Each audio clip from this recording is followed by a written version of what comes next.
Hello and welcome back. My name is Dr. Christopher Gennari. This is Great Big History Podcast. Today we talk about the 1950s and 60s in America and in the West, Western liberalism, and we talk about the invention of adolescence, the invention of teenagers.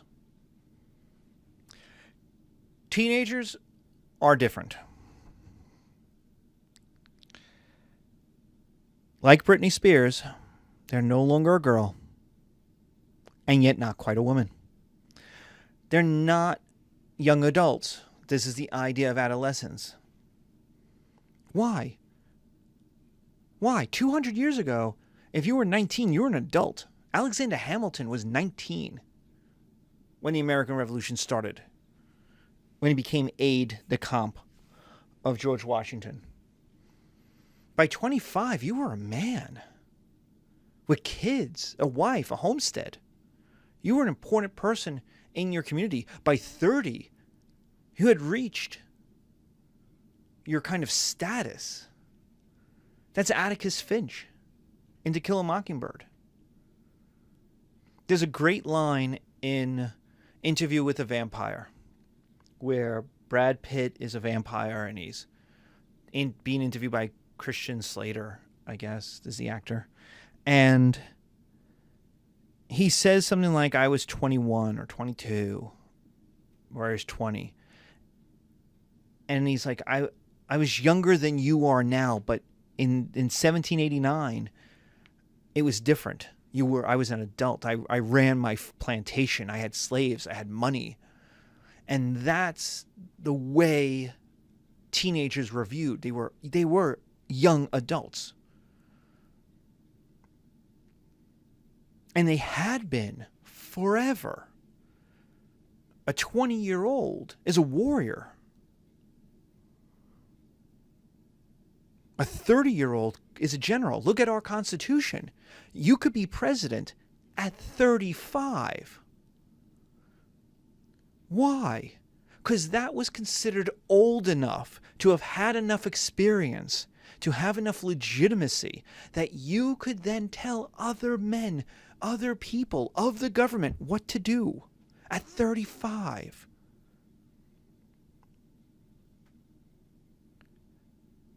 Now, you didn't live as long. The average age of life expectancy in 1900 was 40. When my grandmother was born, it was 44. She lived to be 90. You expect to live maybe to 90 to 100. And so the world has gotten older. In the 50s and the 60s, it was getting younger. And now you live in a world that's gotten old. The average age of America is somewhere in the mid-50s, I think, is the average American, if I'm not mistaken. And we're young. It's much older in Japan and in China.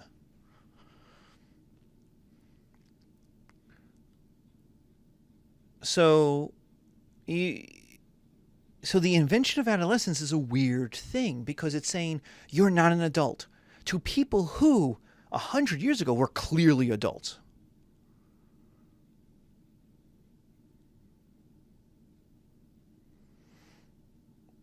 Why? Why such a radical change? Well, industrialization, just like it created childhood.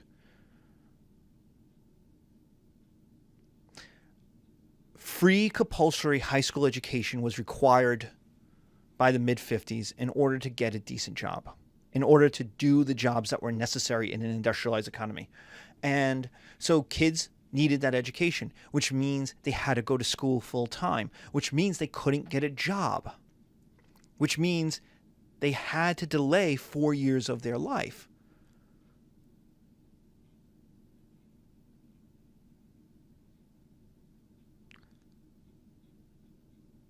And the public supported this.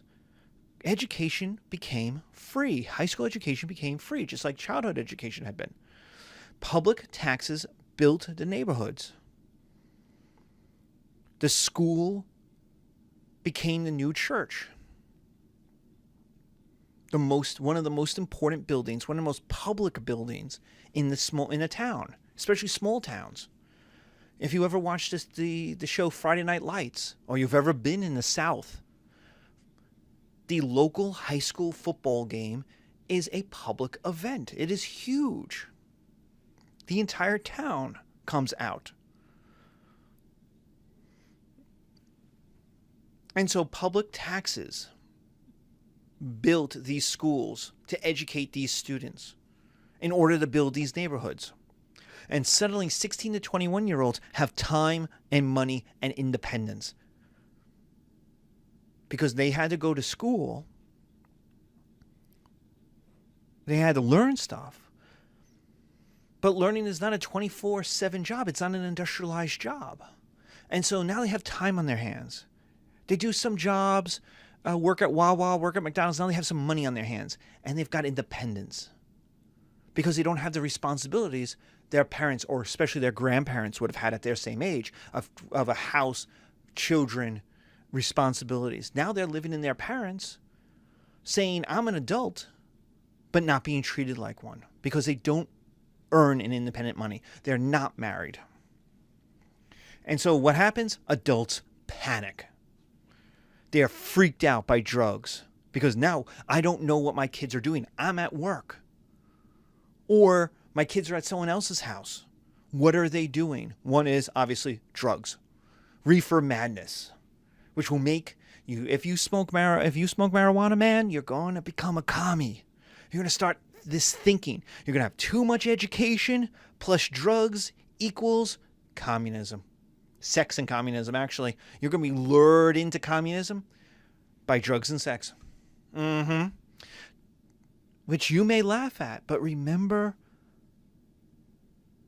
how do you keep them on the farm when they've seen Paris song? What do they worry about? Young men home from war, clearly adults, getting involved in sex, drinking, and drugs. They've seen Paris. They've seen New York. How does the farmland compete? How can we keep them safe when they've already done these things? So drugs, sex, and women, interestingly, become responsible for chastity. That's not the way it used to be. It starts in the Victorians to change, but it used to be women wanted sex and men denied it because men had other things to do. The ancient Greek world is especially true of this. We have letters from Cicero complaining about his wife bothering him. And he's like, oh, come on, I have to write my Philippics. I don't have time for this.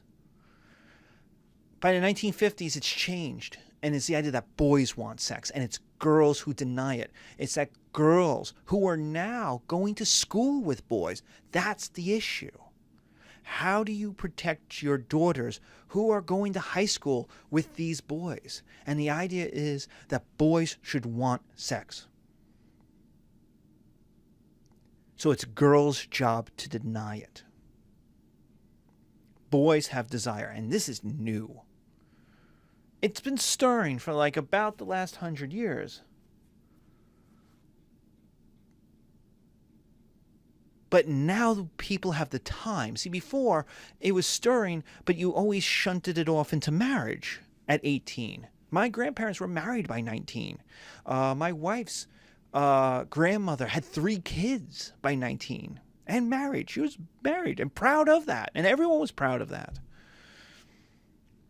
Or had 2 kids by 20, 21. So the idea was you could put that into marriage. Now you can't. Because now people need that time to get the education. So now they're hanging out together. They're going to school together. They're sitting right next to each other. They're making googly eyes at each other. And so what becomes the issue is society tells women, don't be hoes. It's your responsibility. If you get pregnant, it's your fault. You have to deal with it. You allowed this to happen. And that's new. Being pregnant was a girl's failure. Boys were naturally irresponsible. You can't trust boys. Teenage boys and decisions, the only thing you can be certain of with a teenage boy in a decision is he will choose the wrong decision. So it's girls have to be more adult. Girls have to be more responsible. Girls have to be more protective. And society has to protect girls more. Now notice what feminism will do. Feminism will try to be throwing off those chains and saying, whoa, stop blaming me for everything. I want to do my own thing. I want to make my own decisions. But if you're watching the video, this is from Natalie Wood's speech about her parents in Rebel Without a Cause. And it's, he called me a dirty tramp. My own father. My own father thinks I'm a slut for hanging out with boys. It's a girl's fault. And American culture still does this. Still does. We still put the weight. And maybe that's what the Me Too movement is trying to break us out of. But it's the weight that women are the object of sexual desire, who has to somehow earn their way to companionship.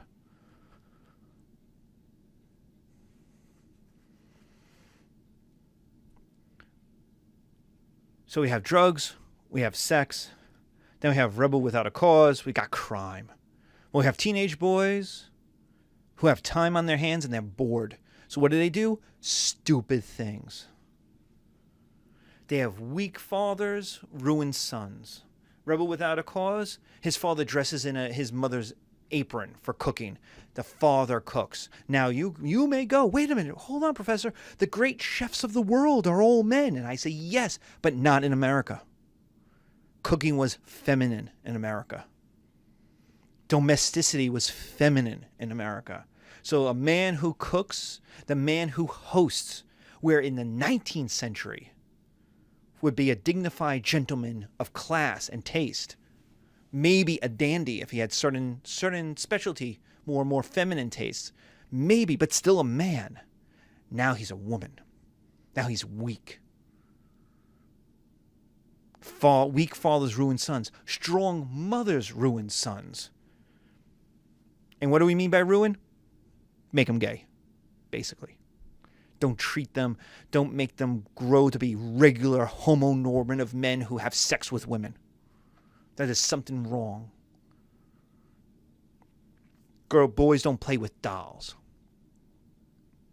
Girls play with dolls. Boys play with war, action figures. Notice how you use the words. One is an action figure. The other is a doll.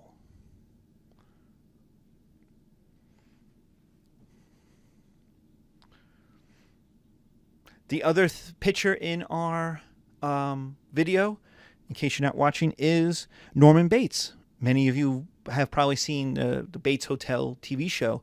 But Norman Bates, a boy's best friend is his mother. His mother was very controlling. And did he turn out okay? No, not at all. He ends up with a porn addiction and murdering young women.